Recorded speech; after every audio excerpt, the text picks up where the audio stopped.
सुप्रभात देवियों और सज्जनों, मैं कर्नल सोफिया कुरैशी और मेरे साथ विंग कमांडर व्योमिका सिंह आज आपको 6 से 7 मई 2025 की रात 1:05 से 1:30 बजे के बीच भारतीय सशस्त्र बलों द्वारा अंजाम दिए गए ऑपरेशन सिंदूर के बारे में जानकारी देंगे। ऑपरेशन सिंदूर 22 अप्रैल को पहलगाम में हुए विभत्स आतंकवादी हमले के शिकार मासूम नागरिकों व उनके परिवारों को न्याय देने के लिए लॉन्च किया गया था। इस कार्रवाई में 9 टेररिस्ट कैंप्स को टारगेट किया गया और पूरी तरह से इसे बर्बाद किया गया। पाकिस्तान में पिछले 3 दशकों से टेरर इंफ्रास्ट्रक्चर का निर्माण हो रहा है। इसमें recruitment, indoctrination centres, training areas व लॉन्च पैड शामिल थे, जो पाकिस्तान और पाक अधिकृत जम्मू कश्मीर POJK दोनों में फैले हैं। Operation Sindoor was launched by Indian Armed Forces to deliver justice to the victims of Pahalgam terror attack and their families. 9 terrorist camps were targeted and successfully destroyed. Over the last 3 decades, Pakistan has systematically built terror infrastructure. It is a complex web of recruitment and indoctrination centers, training areas for initial and refresher courses, and launch pads for handlers. These camps are located both in Pakistan as well as Pakistan-occupied Jammu and Kashmir areas. Some of the well-known training camps are located, as you can see on the screen. They are distributed from Savai Nala in the north, counting to approximately 21, ending at Bhagalpur to the south. इन लक्ष्यों का चयन विश्वसनीय intelligence सूचनाओं के आधार पर हुआ ताकि आतंक गतिविधियों की रीढ़ तोड़ी जा सके, और यह खास ध्यान दिया गया कि निर्दोष नागरिकों और सिविलियन इंस्टॉलेशन को नुकसान न पहुंचे। The selection of these targets for Operation Sindoor was based on credible intelligence inputs and role of these facilities in perpetrating the terror activities. The locations were so selected to avoid damage to civilian infrastructures and loss of any civilian lives. This was done with due diligence, and the camps selected for targeting and their engagement will now be shown to you one by one. POJK के target आपको बताना चाहूंगी।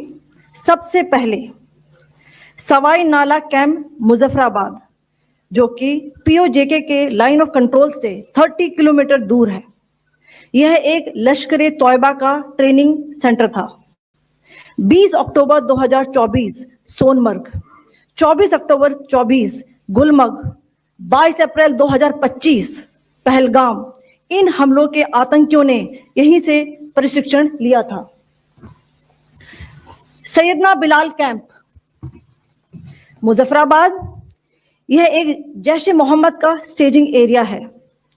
यह हथियार, विस्फोटक और जंगल survival training का केंद्र भी था। गुलपुर कैंप कोटली,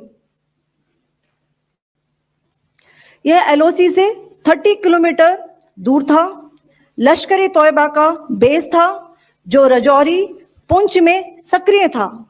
20 अप्रैल 2023 को पुंछ में और 9 जून 2024 को तीर्थ यात्रियों के बस हमले में यहीं से आतंकी को ट्रेन किया गया था।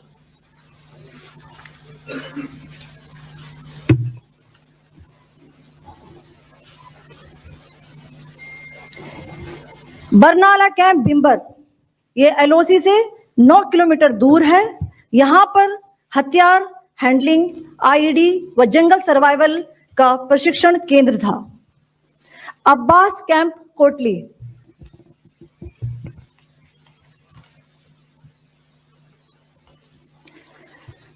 यह LOC से 13 किलोमीटर दूर है। लश्कर-ए तौयबा का फिदाइन यहां तैयार होता था। इसकी कैपेसिटी 15 टेररिस्ट को ट्रेन करने की थी।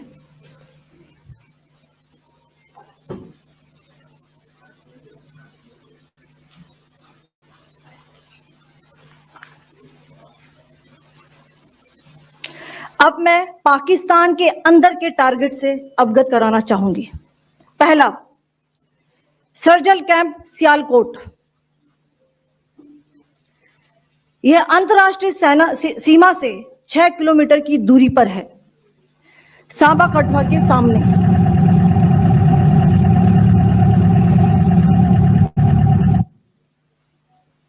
मार्च 2025 में जम्मू एंड कश्मीर पुलिस के 4 जवानों को की जो हत्या की गई थी, उन आतंकवादियों को इसी जगह पर ट्रेन किया गया था। दूसरा, महमूना जाया कैंप सियालकोट। यह 18 से 12 किलोमीटर आईबी से दूर था। हिजबुल मुजाहिदीन का बहुत बड़ा कैंप था। यह कठुआ जम्मू क्षेत्र में आतंक फैलाने का नियंत्रण केंद्र था। पठानकोट एयरफोर्स बेस पर किया गया हमला भी इसी कैंप से प्लान और डायरेक्ट किया गया था। मरकज ताइबा मुरीद के, यह आईबी से 18 से 25 किलोमीटर दूरी पर है। 2008 के मुंबई हमले के आतंकी भी यहीं से प्रशिक्षित हुए थे। अजमल कसब व डेविड हेडली भी यहां ट्रेन हुए थे।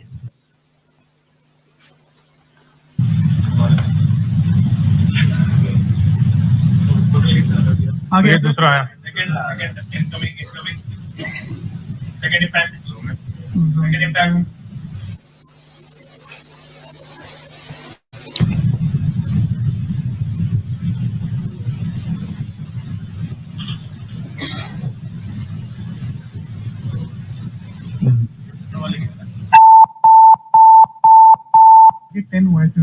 टारगेट 10 हुआ, एंक्लोजर सेम ही है। 7 it is hit the target. हाँ हाँ।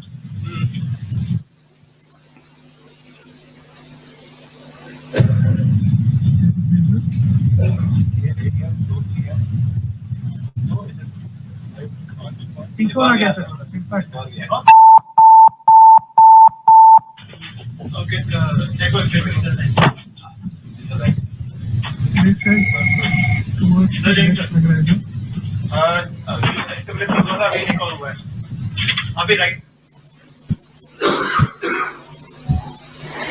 मरकज सुभान अल्लाह भावलपुर, यह इंटरनेशनल बाउंड्री से 100 किलोमीटर दूर है। जैश ए मोहम्मद का मुख्यालय था। यहां पर रिक्रूटमेंट, ट्रेनिंग व इंडोक्ट्रिनेशन का केंद्र भी था। शीर्ष आतंकी अक्सर यहां आते थे। मैं आप सबको बताना चाहती हूं कि किसी भी सैन्य ठिकाने का निशाना नहीं बनाया गया और अभी तक किसी तरह की नागरिक क्षति की रिपोर्ट नहीं है। धन्यवाद। जय Hind. The strike on the terror camps were undertaken through precision capability, as shown to you. A niche technology weapons with careful selection of warheads was ensured so that there will be no collateral damage. The point of impact in each of the target was a specific building or a group of buildings. All the targets were neutralized with clinical efficiency, and the results reiterate the professionalism of the Indian Armed Forces in the planning and execution of their operations. No military establishments were targeted. India has demonstrated considerable restraint in its response. However, it must be said that the Indian Armed Forces are fully prepared to respond to Pakistani misadventures, if any, that will escalate the situation. Jai Hind, and thank you very much. Ladies and gentlemen, friends in the media, I ask your indulgence today in view of the fact that this is still an evolving situation. We will therefore not be able to take questions and answers today, but we will come back for more updates and more briefings shortly. Thank you all very much for joining us this morning. Thank you. Jai Hind. Namaskar. इस briefing में शामिल होने के लिए आप सभी का धन्यवाद। जैसा कि आप सभी जानते हैं, 22 अप्रैल 2025 को लश्कर-ए-तैयबा से संबंधित पाकिस्तानी और पाकिस्तान प्रशिक्षित